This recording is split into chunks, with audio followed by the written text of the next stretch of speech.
Hi there, welcome to the archives. Um, Today is Friday, December 5th. I'm already starting with I I think the last video I posted on here was about pregnancy and childbirth. I had just finished reading no, I finished reading it after I posted the video. But I since then I got sick. I got sick after I did that, and today, it's been like 5 days. I finally feel a little bit better. Still under the weather, but it's gotten me thinking about being child free, and single, and how grateful I am that I don't have kids, right now, because I was able to take the week off. Um, I was able to sleep when I wanted to. I mean, I have the kittens, but even they were like, to at some point it's really annoying, right? Because they want you to get up and do all of that. But I'm so grateful that I don't have kids, and it's gotten me thinking. I'm also reading a book I'm going to share. Uh, Bear with me. I'm also reading a book I want to share, but it's gotten me thinking. I have to go out in a bit, and it's gotten me thinking about how grateful I am to be child free, um, how lucky I am to be child free. And I think part of what makes me feel so much more gratitude is to see how, someone called me bitter this week, and I thank you. I think that's great community care. Thank you for calling me out. I think a lot of us can be bitter, right? Um, but if you're on the internet calling somebody bitter, chances are you're also projecting. So you yourself are probably bitter because, like, why do you care? But I've also noticed this thing from parents, particularly parents of small children, who, especially who are like multiple kids in the grind, who claim parenting, motherhood, fatherhood is the best thing ever. And I'm sure it is, right? They will never take it back. They love it. But at the same time, there's so much. I think Rashonda, somebody online last night just posted a video, um, talking about how she sees mothers getting online shaming childless women. Uh, and I'm so happy a mother was the one to post that. Yeah, it was Rashonda. Uh, Rashonda posted a video last night, basically being like a public service announcement. It just because somebody is childless doesn't mean like they're just not as exhausted as you are, right? And probably maybe not to the same level. But again, we all make choices and decisions, right? Um, Shaming somebody for being child free, I think for me, if anything, it makes me want to stay child free. It's really good birth control. Seeing how resentful that some parents can be of childless people, it makes us want to stay child free, right? Because maybe this will be a time, and this is why I also don't care what people say, because I don't know if I'm going to have kids in the future, right? And if I do, I don't know when I'll be able to have this leisure time, this alone time to sleep when I'm sick. I don't usually get sick like this. I'm pretty good about nipping it in the bud before, but I can't remember the last time I was down this bad in terms of like a cold. But I don't remember. I don't know if I'll never ever. My brain is foggy. I don't know if I'll ever have this time, right? And so I'm really, really grateful for it. But um, seeing the vitriol that parents give to childless people is just really like, oh, I don't know if I want that, right? I think maybe you guys are onto something. Maybe there is a level of freedom that I will never get back, uh, that I will really, really miss. And I don't ever, it's part of the reason why I don't want to have kids until I know for sure I could be a certain type of a mom. And I know that there's no, you'll never be ready, right? But I think I grew up feeling like my child, my providers were really resentful. I felt like my providers, my caregivers were really resentful for being parents because they weren't ready to be parents. That's how it felt to me, right? And the energy I feel towards me as a childless parent is kind of what I've always felt for my parents in terms of like no, oh wait, right? Like it's as if they didn't get to live fully before they had me. There's a level of resentment. There's a jealousy. Where Shonda said it was a jealousy. That was the word she used, right? There's a jealousy there, and I never wanted my kids to feel that. I never ever wanted my kids to feel like I didn't get to travel because I had you. I didn't get to go to school because I had you. I didn't get to do this because I had you, right? And the child is like, but I didn't ask to be here. I didn't ask to be here. That was your choice. That was your decision. You made that as a grown adult, or maybe not as a grown adult, whatever, right? Um, but it's just reminding me of how I am grateful, and I think there are a lot of child-free people who don't feel bad about not having kids, right? And I think people, society will shame you to want to have kids, but then when they have kids themselves, they still project a level of something, right? It is, I don't know if it's jealousy. Rashonda used the word jealousy. I don't know if it's envy. I don't know if it's bitterness. I don't know if it's resentment. I don't know what emotion that is. Because again, I'm not there. I perceive it as jealousy, right? I'm so jealous that I can't get to be sick and sleep as much as you. I'm jealous that I don't get to XYZ, right? And again, maybe I will feel those same emotions when and if I'm a mother, but I think knowing that that might be down the road, it makes me less likely to want to have kids. I'll just put it that way. And then I also look at the people who shame people for not having kids. Um, my paternal figure, for instance, notorious for shaming specifically a particular woman in my family, but I know like my father will shame women in our my family who don't have children, right? Oh, and your mom is the only one who's still married, and look at all your aunties are all single, and I'm just like, if I had more respect for you, I would take what you're saying with a grain of salt. But I see where and who it's coming from, and that does it makes me actually want to be like those women, right? Because again, it feels like it comes from a place of jealousy. Here is a man who has acted like a bachelor his whole entire life, hasn't really taken, not a provider, just, right, has never really taken care, has just left all caregiving to his wife and his sister, like other women in the community. You've never taken care of your children, really, ever. And yet you have big chat about all of these single women who don't have kids. It sounds like you're jealous. It sounds like you wish you were living their lifestyle, right? It sounds like you wish you had never had kids. You're jealous that they could do, but you're doing the same thing as them. And so, um, which brings me to why does he do that? Inside the Minds of Angry and Controlling Men by Lundy Bancroft.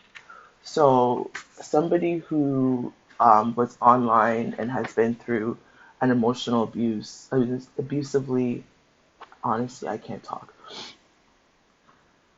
emotionally abusive relationship, shared this book a while ago, and I took it out of the library. And so, this is what I started reading right now. And it's gotten me thinking about how it tends to be particular types of people who will really try to shame you, right? Devalue you, dismiss you. Because at the end of the day, if somebody chooses to have a kid or not, that's literally none of your business. That's none of your business. Unless there's an agenda, unless you have an agenda, unless you are trying to control them, unless you're trying to manipulate them into having kids because that's what you think is best for them. Because otherwise, it's none of your business what somebody else decides to do with their uterus, with their womb, right? With their body. It's none of your business what somebody decides to do. Whether they decide to have kids or not is none of your business. So who do you think you are, right? To tell somebody that, oh well, you're less of a person because you're not a provider yourself. You just sowed your seeds and left. Now you want to tell me I need to have kids? Um, and so I just wanted to read some parts about here, just how drastic the difference are, right, in terms of these types of people.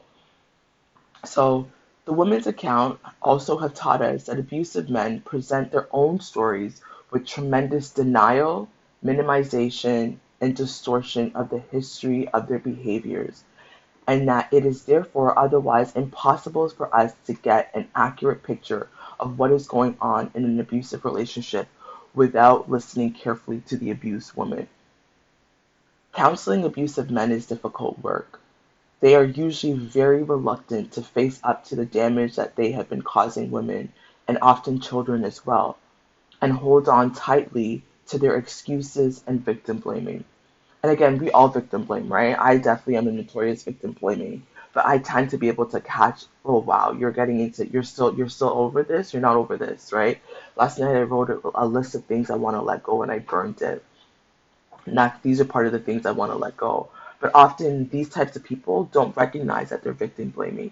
They can see everybody else playing the victim, but they can't see that they are playing the victim. And I think that could be the difference, right? We all definitely can do woe is me. Again, this person, whoever showed up on Monday, oh, you're doing woe is me. Thank you. Again, thank you, right?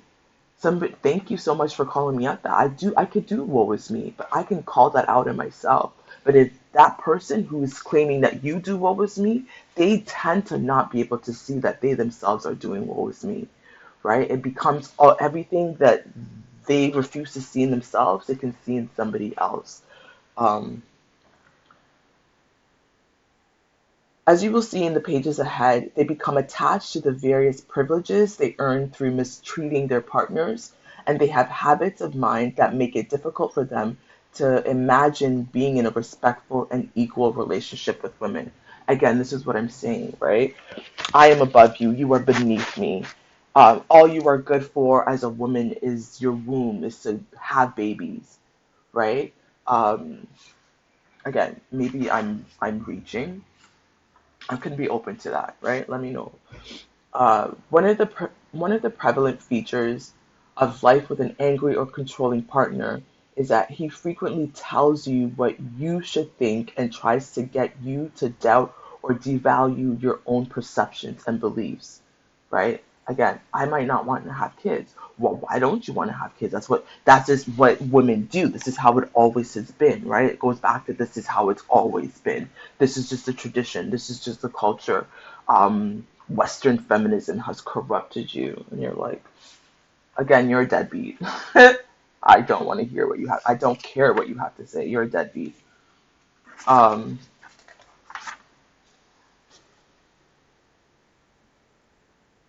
Controlling and abusive men are still slick and sharp in their maneuvers while making them all look like accidents. He still blames his behavior or her he still blames his behavior on her supposed flaws and insists that she's the one who has changed, not him.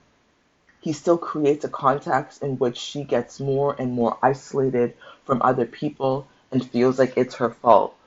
I think I saw it was Jasmine's Garden who was talking about how the woman who proposed recently to her boyfriend of like however long her long term partner, her baby daddy of like 4 kids or something, and she proposed and somebody was like, did you run this through your friends? And she's like, she doesn't have friends. And this book got me thinking. This is also why a lot of men, in this case, men, we're talking about heterosexual relationships, right? And they will isolate you, right? Because now when you're isolated, you're more likely to put up with certain things. You don't have anybody telling you that you should leave them, right? Isolation is your enemy, connection is your friend. Um, Never give up on trying to find ways to have more human contact. The more alone you are, the more your partner's lives will seem believable, and the more it will feel like he has all the power. I'm just going to pause it here because it's 14 minutes and it's getting a little bit long. But all I wanted to say is big up the childless women. One time for the childless women, or childless people, not just even women, but folks who are choosing not to have children, folks who are resisting that, who don't feel bad about it, who don't care what people have to say, who can do what they want, who can be selfish, right? If it is a selfish decision, then we're selfish then. Yes, okay, okay. I'm selfish then. But like, was that supposed to hurt my feelings? And I think for people, they think, yeah, it would hurt their feelings, right? If you were to call them selfish, it would really, really hurt their feelings. And so they think that calling you selfish will hurt your feelings. But if we're selfish, then we don't care what you have to say anyways, right? So that's all I wanted to say is in juxtaposition to the last video, especially seeing Tierra Walker just died, was essentially killed during childbirth, right? And so you see the amount of women who are literally putting their lives on their bodies on the line to have children, who the medical industrial complex don't care about, and they're dying and or becoming disabled and or traumatized just from childbirth alone, right? So you don't even know if you'll survive pregnancy. You don't know if you'll survive labor. And then you still have people running their mouths because they don't have the same time. And all of this comes down to capitalism. For me, I will always blame capitalism. I'm not going to blame the next woman or a next man or next person because they're so busy and they're so grind culture, hustle culture, capitalism has burnt them out or stressed them and exhausted them to the point where they can't even enjoy somebody else living their own life. That's not your fault. That's not your fault. You can come at me if you want and make me the enemy. I think Tabitha Brown just apologized. I don't know if that was an apology, but I think she was just like, I'm not the enemy, right? Sometimes we just pick fights with people because it's easier to punch down than to actually punch up to who is oppressing all of us, right? You fucking lazy ass bitch. Well, okay, thank you. You're right. And a day, and a day. You still got to get up in the morning and go go go go go, right? What did that do? I'm so dizzy right now. I'm gonna end it here. I'm gonna come and do one more on why does he do that? Because it's blowing my mind. It's really really blowing my mind. But stop hating on childless people, especially if parenting is so great. Then enjoy it, right? Like enjoy it. But you guys it's just great birth control. It makes me not want to have kids. When I see people hating on childless people, I thought like motherhood was the end all be all. I thought it was a promised land, right? It's not. It's not all it's cut out to be. So then why would I want it? Why would I want it if you guys are so bitter and angry and like just hating on people for no reason because they don't have kids and because they get to rest? That's capitalism's fault. Stop shooting people that don't have anything to do with anything. Direct the animosity towards the right person, but it's not other black women who or other women or people who choose not to have kids, right? I don't know what emotion that is, but it's definitely good birth control because I'm just like I don't want to be that. I don't want to wait all of these years to have kids and then just be miserable that I'm a mom. But I think that's what happens. And I think it'll probably happen to me, right? And I think that's what happens. You go through postpartum, you see other people, they're enjoying your lives. You can't enjoy them and just you can't be happy for them anymore. So we just once you become a mother, you can't be happy for childless people. Is that what happens?